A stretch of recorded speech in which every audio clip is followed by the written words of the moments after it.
Kalau benar hafalan kita, maka seketika saat mulai menghafal akan merubah perilaku kita jadi baik.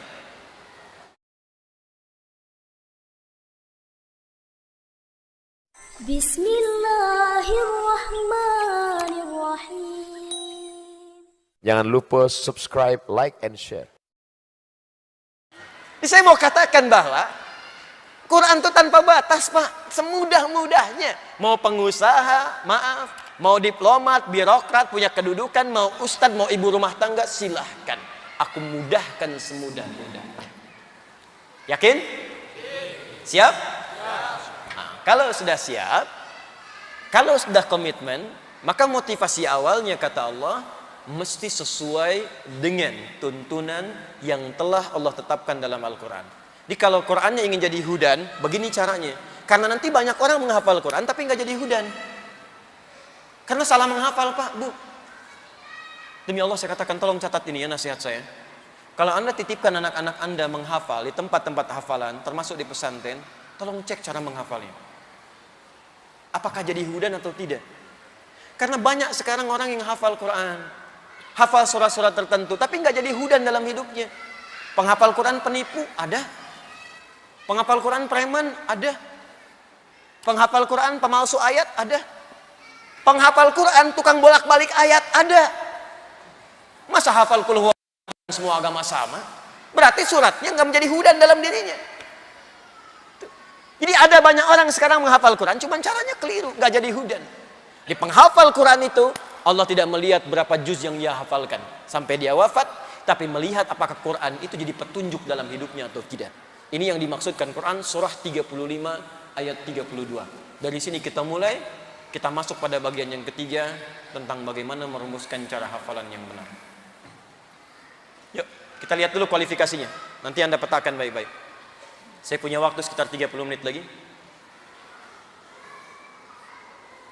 Sudah?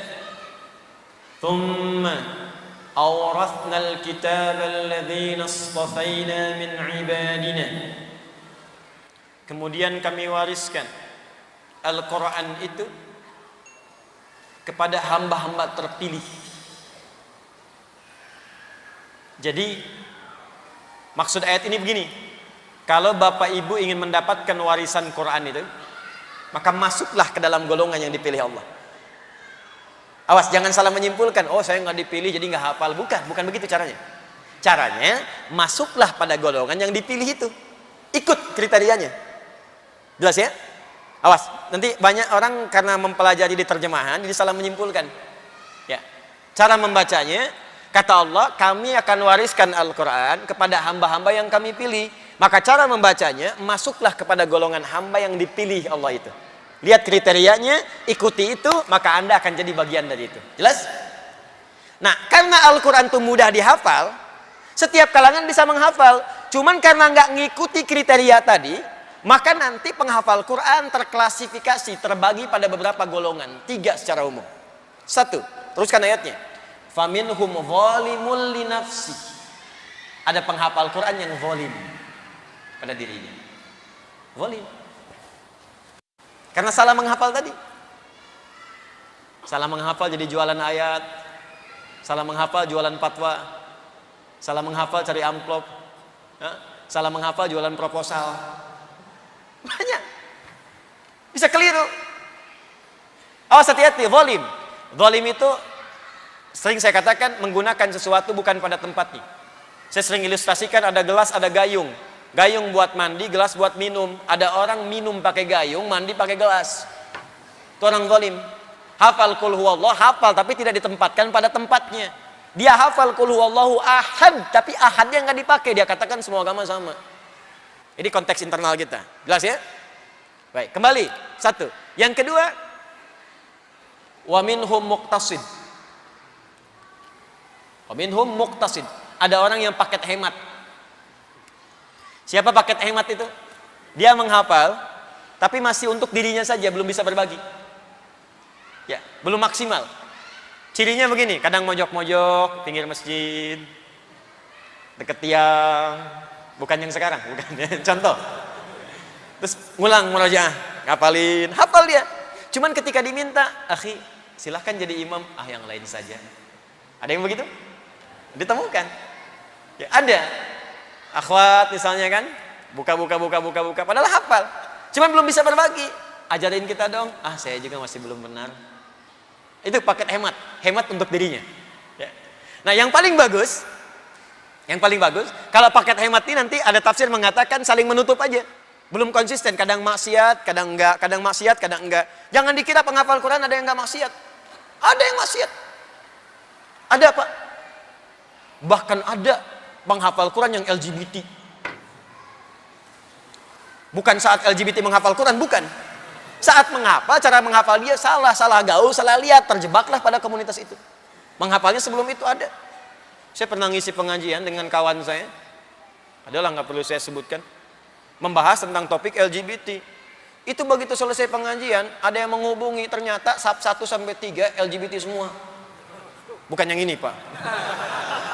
Beda. Tapi ketika menghubungi pengen berubah, itu yang saya senang. Gak apa-apa, berubah, tobat. Jangan dengarkan orang liberal, jauhi mereka.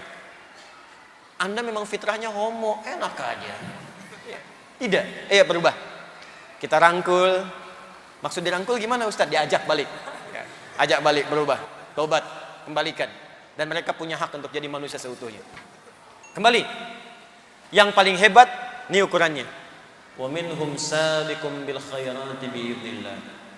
Ahli Quran yang benar kata Allah, bukan yang dia bangga dengan hafalan 30 juznya, bukan yang bergelar hafidh, tapi ahli Quran yang benar adalah ahli Quran yang cepat hafalan Qurannya, membimbing dia pada kebaikan. Sabiq, pionir, cepat. Jadi begitu hafal surat ini ada perubahan. Di ciri utamanya Pak Bu, nanti lihat anak-anak kita ya, atau kita nanti akan menghafal. Kalau benar hafalan kita, maka seketika saat mulai menghafal akan merubah perilaku kita jadi baik. Karena Quran itu semuanya baik, maka kalau yang baik masuk ke lisan kita, yang kotor akan keluar. Itu sudah hukum. Kalau orang biasa baik, maka kotornya turun. Kalau orang biasa kotor, maaf, naiknya turun. Makanya kan mohon maaf, preman ketemu preman, gak ada assalamualaikum. Pemabuk ketemu pemabuk, assalamualaikum. Salam, di mana kita? Gak ada. Baik ketemu baik, kata-kata baik. Jelek ketemu jelek, kata-kata akan jelek. Jadi kalau Anda ingin jadi orang baik, sederhana, tinggalkan yang jelek jadi baik. Jadi baik. Itu yang dimaksud rumus iman di kitab Al-Bukhari itu, Kitabul Iman. Al-imanu yazidu wa yantaqis, yazidu bit ta'ah wa yantaqis bil maksiyah. Nah, ahli Quran beda, karena yang dihafalkan, yang dibaca, yang ditelaah semuanya baik, maka ketika masuk ke dalam lisannya, masuk ke kolbunya, maka yang kotor-kotor akan keluar. Makanya kalau Anda nanti mulai menghafal Quran, kata-kata masih kotor, nah ini mungkin fase pengeluaran. Semua, sampai jadi baik. Ya, tangan akan baik, kaki baik. Beda Pak, lain. Wajahnya akan kelihatan enak dipandang. Nyaman. Ya, tenang bawaannya. Itu sudah mulai berbeda sekarang. Kalau dulu cepat marah, sekarang melihat Allah sudah menetapkan demikian. Alhamdulillah hujan. Tapi kan pakaian masih basah. Alhamdulillah lebih bersih lagi, insyaallah. Jadi semuanya lihat. Ya, jelas ya? Jangan lupa subscribe, like, and share.